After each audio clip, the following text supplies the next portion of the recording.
Scratch building. The final frontier. These are the voyages of the starship Trash 1. Its 10-year mission to explore strange new builds, to seek out new model kits and kit bashes, to boldly go where no puppet has gone before.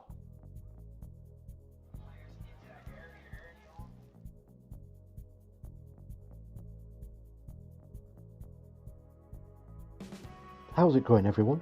So I finally put glue to plastic and built my own version of Star Trek's Enterprise.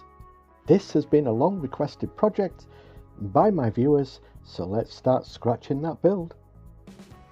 I bought a couple of cheap frisbees and I'm going to sand them down ready. An empty body wash bottle will be the main hull for the ship. I'm just sizing things up here. I want mine to be familiar, but a little different. 2 tubes that hold the tablets to your Nan's gleaming white teeth will be the engine wings. I need to seal the open ends of the tubes, so I'll use some EVA foam. By pressing in the tube to the foam gives me a perfect circle I can cut out. Well, almost perfect. Once I have the foam circle, I glue that onto the tube. My god man, these are glass eyes, to which I will use for now to cap off one end of the engine tubes. And speaker mesh, cut to shape, will cover the other end. And this is where I go all art attack and start cutting regular cardboard into small strips. And with the power of editing, I transfer those small strips of card onto my engine tubes. Next, this broken toy Pew Pew is going to be broken down. And if it wasn't broken before, it's certainly broken now. I carefully dissect the trigger guard from the main body. To get a better sticking surface, I'll glue that onto some EVA foam. And with a little planning, glue those onto my bottle. The top will need a little work, unlike the bottom half, which the Tribbles did while I wasn't looking. But it's the engine bit I'm more focused on at the moment, and I have just the thing. This is a lid from I don't know where, but it'll look perfect and fits perfectly on the back of my body wash bottle. Now I've still the top to finish, but what am I going to use for the neck of the spaceship that will hold the disc? Oh yeah, I have this.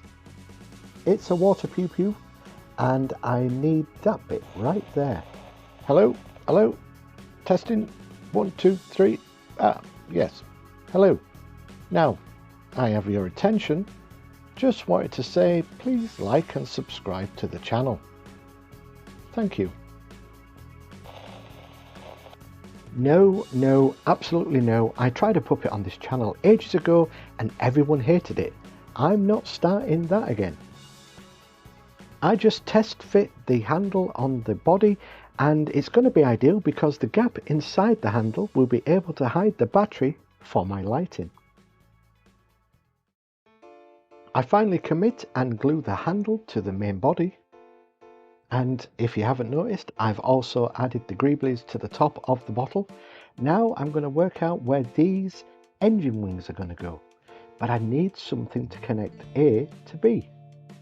And I found these. I have 2 of these. I have no idea where they came from. Probably one of my subscribers sent them to me. But they're them water toys. So I've got to release the water first.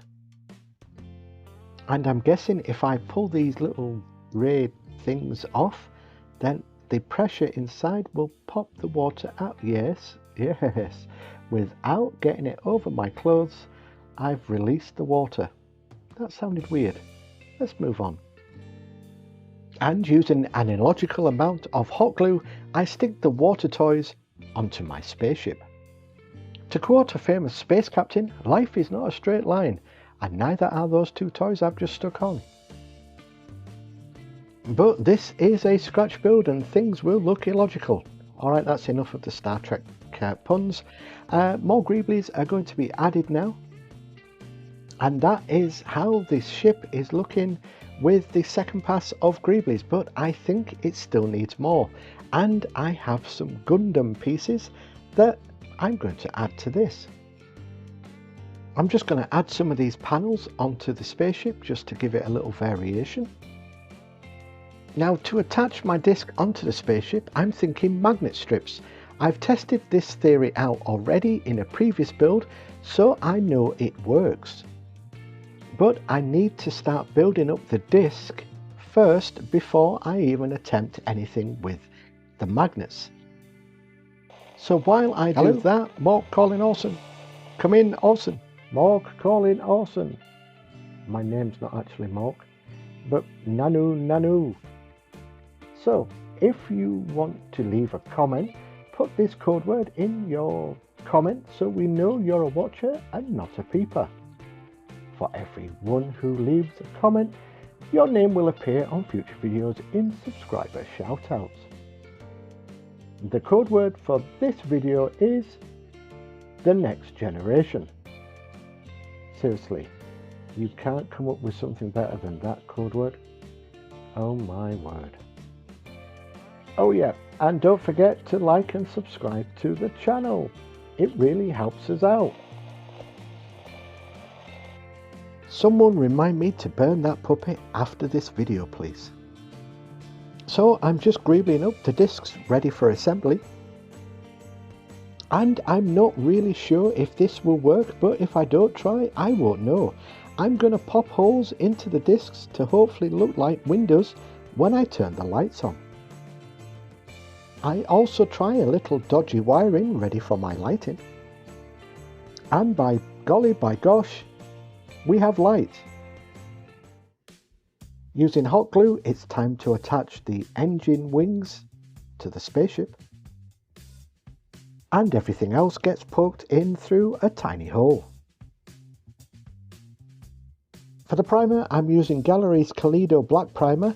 There'll be a link in the description for an additional 10% off anything you buy on their website. Use it before they take it off me. Once the primer is dry, I go back over in grey using Vallejo Matte Grey. I'm not going to go crazy with the colour scheme. I'm going to use the same grey for the disc as well and then go over it with a lighter grey. I then find this blue-grey in my box of paints, which I'll use as a highlight on certain parts I want to stand out. I didn't have any letter transfers, and since this is a scratch build, I thought it would be more in keeping with the trashiness by writing the letters on freehand.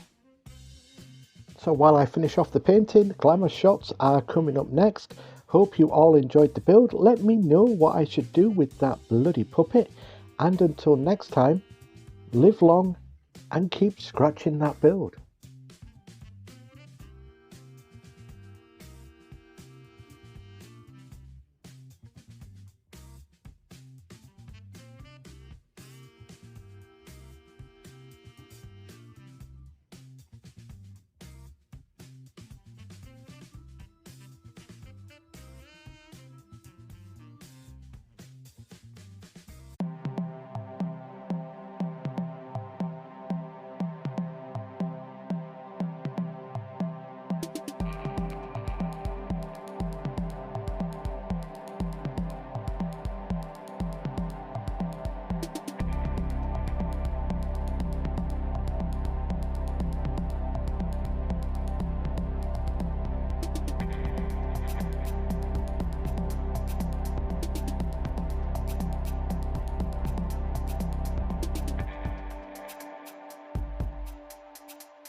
Hello?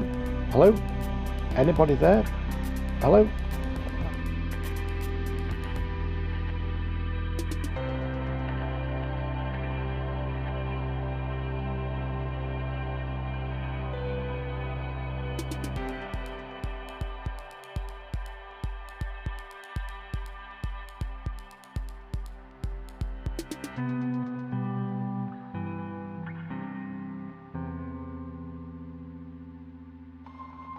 You're still here?